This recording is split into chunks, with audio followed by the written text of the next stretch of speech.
Hello, my name is Colette van Heren and today I'm talking about winding yarn.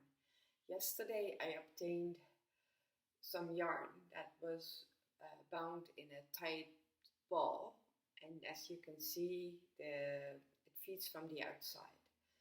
This is how most people wind their wool at home, and the disadvantage is that when you have it on the couch and you pull at it, it wiggles every which way. So what I would like is to have a yarn ball that feeds from the inside. This is called a center pull ball, and most yarn balls that you find in the yarn stores are wound this way. You can also find the yarn in skeins, and this is a good way of storing yarn too. It's not squished too tightly. You can pull one part through the hole of the other, and that keeps it together well organized.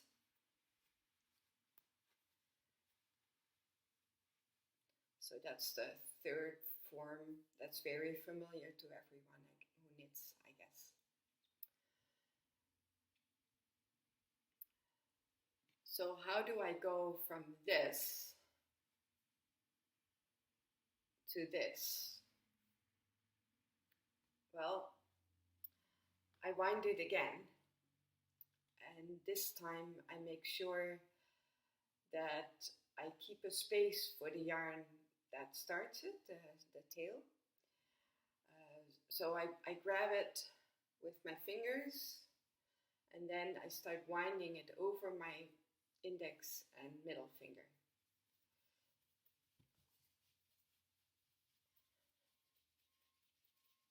So once I've got a good wet, I go on the diagonal. A few turns this way, a few turns that way. You can see it starts to look like something. Now it starts to feel tight around my fingers, so I take both fingers out and I replace them with my thumb of my left hand. Here we go. And now I go on the diagonal, but to make sure that the yarn keeps its elasticity, I go over my finger. So here we go. Whoops.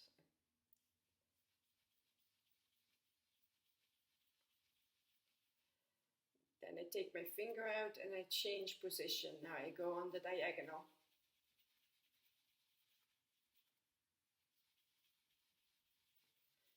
And after 20 revolutions or so, I take my finger out.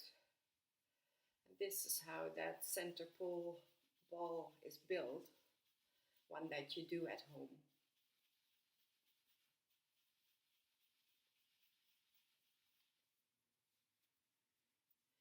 I learned this trick at the Montreal Knitting Guild a few years ago, and I've used it ever since. I love it.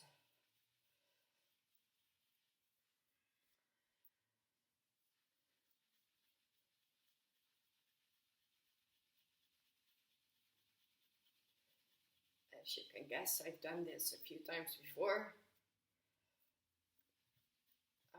Now I go over 2 fingers, and I'm almost at the end. Another twist.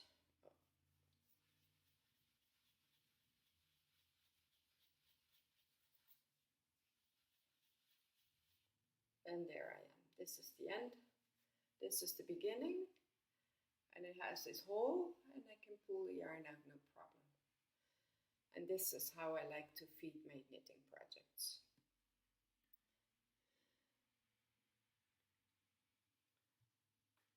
This yarn is Bergère de France Alaska, and it says it's thick and warm yarn suitable for beginners. I'm not sure what I'll be doing with it yet, but I'll see. I love having yarn around to play with. Thank you. So see you another day. My challenge is to load up a video once a day for 30 days. So we'll see where this will go. Happy knitting, everyone.